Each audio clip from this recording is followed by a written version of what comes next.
My video is about Japanese literature and fairy tales.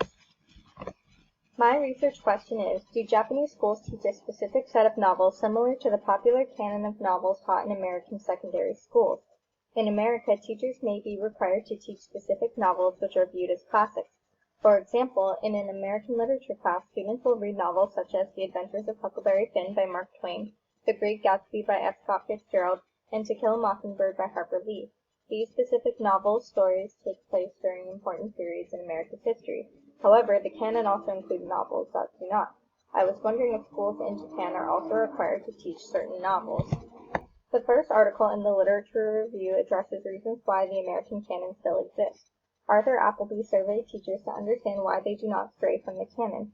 Appleby states, looking at teachers' responses as a whole, there seem to be three reasons why relatively few selections from alternative traditions have yet to be included in the curriculum. 1. Teachers remain personally unfamiliar with specific titles. 2. Teachers are uncertain about the literary merit and appeal to students. 3. Teachers are worried about possible community reactions. It seems that teachers are afraid to teach novels they do not know. Teachers teach the same novels they were taught when they were students. Novels that are not part of the American canon are seen as academically inferior and might not hold the interest of students. Teachers are also afraid of the criticism that might come with choosing different novels. Appleby surveyed public, Catholic, and independent schools to learn what book they had taught in the last 5 school days. The image of Table 1 shows the percentage of public, Catholic, and independent schools and their answers. Books such as The Scarlet Letter, The Adventures of Huckleberry Finn, and To Kill a Mockingbird have high percentages. The next article describes the effect our choice of books has on our students. Lauren Gaddy states, the inclusion or exclusion of text indexes our attitude toward what is important and, as a result, informs our students of what is true, worthwhile, and relevant. Their understanding of their American literature courses is largely contingent on our curricular and pedagogical decisions. Most of the American canon consists of books written by white male authors, which does not reflect the diversity of our country. By teaching a limited selection of books instead of a diverse selection, we are only showing our students a glimpse into American history and culture from one perspective. This emphasizes the idea that this one perspective is more important than all others. The third article addresses the limitation of school reading lists and the resistance to change. Vicki Greenbaum states, the assumption that there is one standard of excellence in literary reading is inculcated, and that from the time we're taught to distinguish between books we read in English and books we read for fun. Naturally, we as teachers have bought this distinction, sometimes without question, and we pass it on in our classrooms, often without a second thought. As students, we learn that the books we read in school are the only books that have literary merit, and books that we read independently do not. Teachers subconsciously reinforce this idea by continuing to teach the canon without wondering why we stick to the same novels. Expanding the canon to include more inclusive books can disrupt this pattern. The fourth article suggests a way to teach the classics while including more contemporary novels.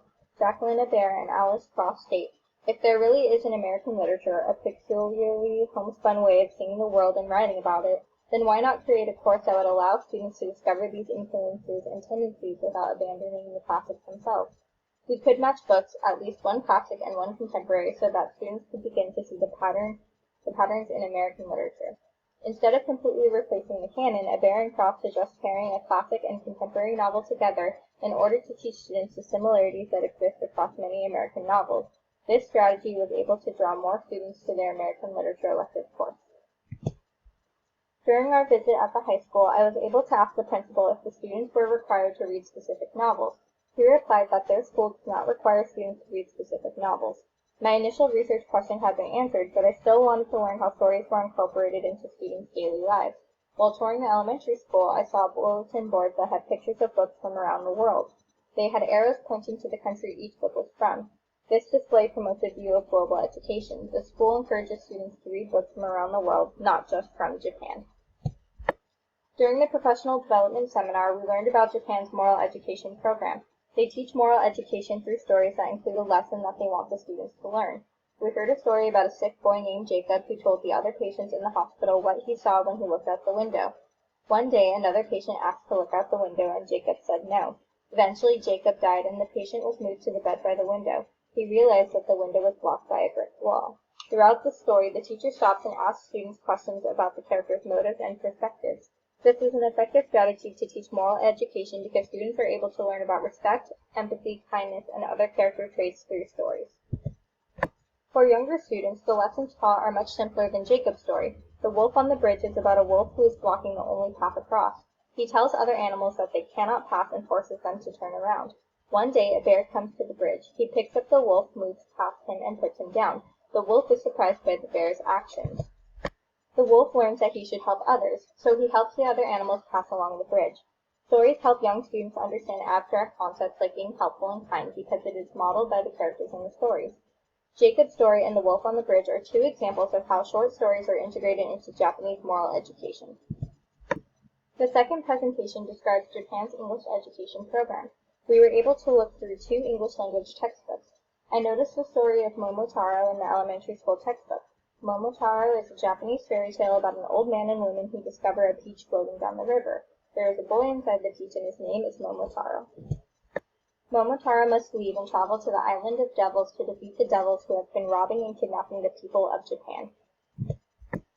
On his journey, Momotaro meets a monkey, a dog, and a pheasant. He shares his rice cakes with them in exchange for agreeing to join him on his quest.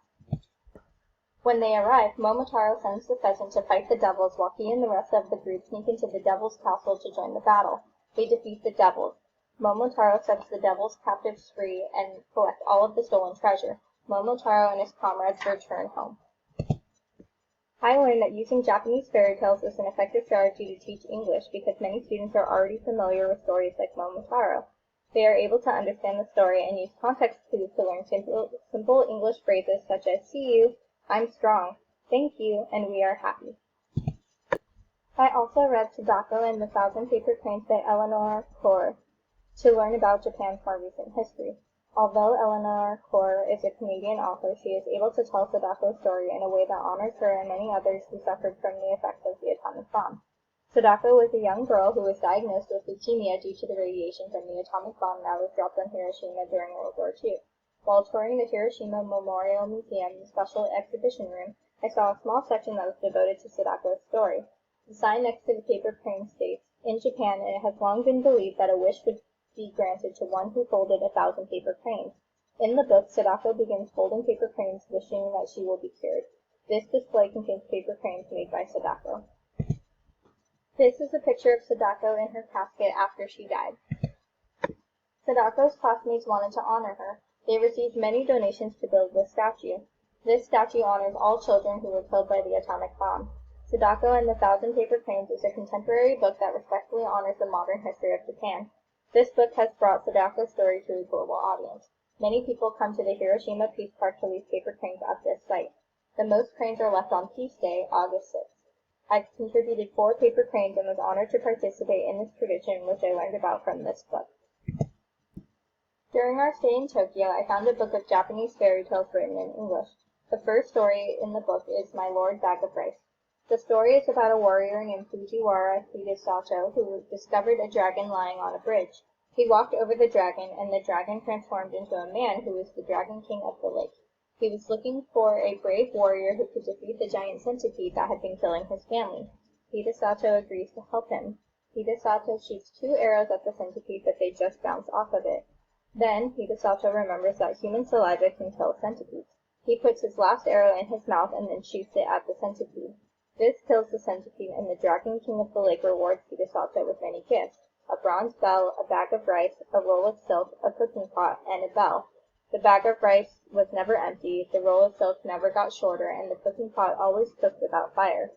While touring the Kyoto National Museum, I saw a beautiful scroll from the 12th century that depicted the story of My Lord Bag of Rice. This story was preserved through this form and has survived many centuries. Photos were not allowed in the museum, so I included a photo of myself outside of the museum. I learned so much from my experiences in Japan. Schools in Japan do not have their own canon of literature that are a required part of the curriculum. This answer to my initial research question helped me open my research to investigate how stories are used in schools. My love of literature also pushed me to look for the connection between stories and Japan's values. Japan views education as a tool for global communication, which is apparent in their bulletin board of books from around the world. Moral education is an essential part of their curriculum. Stories are used to teach students how to become good, caring people. They teach the whole child to help their students build a positive identity. I discovered that fairy tales like Momotaro were incorporated in their English language courses. Even though they are teaching their students another language, they are still able to integrate their culture into this process. I also learned that legends such as My Lord Bag of Rice have been preserved over centuries and told in many forms, including scrolls. Japan's ancient and modern history live through the stories that continue to be told and integrated into their lives.